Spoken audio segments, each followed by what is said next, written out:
নমস্কার বন্ধুরা, junior education চ্যানেলের পক্ষ থেকে সবাইকে জানাই সুস্বাগতম। আজকে নিয়ে চলে এসেছি আরেকটি নতুন suggestion. BA 4th same general subject philosophy, paper CC 1D, GE 4 suggestion 2024। এই সাজেশনটি থেকে আমরা আশা করছি এখান থেকে 85 থেকে 95% কোয়েশ্চেন কমন আসবে। তো চলো দেরি না করে শুরু করা যাক। প্রথমেই আসি 10 নম্বরের প্রশ্নে। 1. গান্ধীর মতে অহিংসা কি? সংক্ষেপে আলোচনা করো। 2. পূর্ণযোগ কি? 3. ইকবাল ঈশ্বর বলতে কি বোঝেন? তাকে অনুসরণ করে ঈশ্বরের স্বরূপ ব্যাখ্যা করো। 4.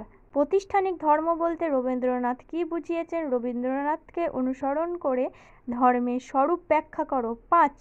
বিবেকানন্দকে অনুসরণ করে জ্ঞানযোগের স্বরূপ ব্যাখ্যা করো। তোমরা দেখতেই পাচ্ছ আমরা কমনের সংখ্যা খুবই কম রেখেছি, এর মধ্যেই কমন আসবে, অল্প পড়ে বেশি নাম্বার। এবার আসা যাক 5 নম্বরের কিছু প্রশ্ন নিয়ে। 1. বিবেকানন্দের মতানুযায়ী ব্যবহারিক বেদান্তের ধারণাটি ব্যাখ্যা করো। 2. অমঙ্গলের সমস্যা সম্পর্কে রবীন্দ্রনাথের মত ব্যাখ্যা করো। 3. রাধাকৃষ্ণনের অনুসরণে ধর্মের অভিজ্ঞতার স্বরূপ ব্যাখ্যা করো। 4. সজ্ঞামূলক প্রতীতি সম্পর্কে রাধাকৃষ্ণনের ধারণা ব্যাখ্যা করো। 5. ইকবালকে অনুসরণ করে জগতের স্বরূপ আলোচনা করো। 6. বিবেকানন্দের মায়াতত্ত্বটি ব্যাখ্যা করো। 7. অরবিন্দ মানব বিবর্তনের বিভিন্ন স্তর কিভাবে ব্যাখ্যা করেছেন। 8. রবীন্দ্রনাথকে অনুসরণ করে মানুষের সসীম স্বরূপের 3টি দিক ব্যাখ্যা করো। 9. গান্ধীর সত্যের ধারণাটি ব্যাখ্যা করো। এবার আসা যাক 2 নম্বরের প্রশ্ন নিয়ে। 1. রাধাকৃষ্ণনের মতে সজ্ঞা কি? 2. গান্ধীর মতে সর্বোচ্চ নৈতিকতা কি? 3. অসীম মানুষ বলতে রবীন্দ্রনাথ কি বোঝেন?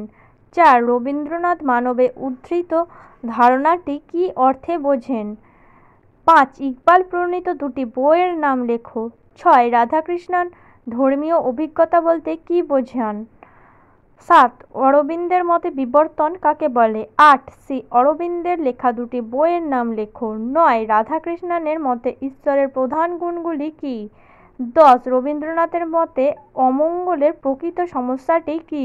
11. বিবেকানন্দ সার্বজনীন ধর্ম বলতে কি বোঝেন? 12. রবীন্দ্রনাথের মতে প্রকৃত ধর্মের কোন গুণগুলি অবশ্যই থাকবে? 13. লক্ষ্য উপায়কে নির্ধারণ করে এই মতটি কি গান্ধী সমর্থন করেন? 14. বিবেকানন্দের মতে কর্মযোগ কি? 15. রবীন্দ্রনাথের মতে ধর্ম কি? 16. ঈশ্বরই সত্য, গান্ধীর একথা বলার যুক্তি দুটি কি? 17. রবীন্দ্রনাথের লেখা দুটি বইয়ের নাম লেখো। 18. রাধাকৃষ্ণনের মতে ধর্ম কি? 19. অরবিন্দের মতে সত্তা কি? 20. রাধাকৃষ্ণনের মতে মানুষের সসীম দিকের বিশেষত্ব কি? 21. বিবেকানন্দ ঈশ্বর বলতে কি বোঝেন? 22. ইকবালের মতে আত্মা বলতে কি বোঝান? 23. রাজযোগ কি? 24. মায়া কি? 25. একেশ্বরবাদ কি? 26. অরবিন্দ মতে পূর্ণযোগ বলতে কি বোঝো? 27. সজ্ঞামূলক প্রকৃতি বলতে কি বোঝো? 28. অরবিন্দর মতে যোগ শব্দের অর্থ কি? 29. ইকবাল ঈশ্বর বলতে কি বোঝেন? 30. গান্ধীর মতে অহিংসা কি? 31. রবীন্দ্রনাথের সসীম মানুষ বলতে কি বোঝেন? যদি তোমাদের আরও অন্য কোনো সেমিস্টারের কোয়েশ্চেন পেপার বা সাজেশন দরকার হয় তাহলে আমাদের কমেন্টের মাধ্যমে জানাতে পারো। ধন্যবাদ সবাইকে। Junior education.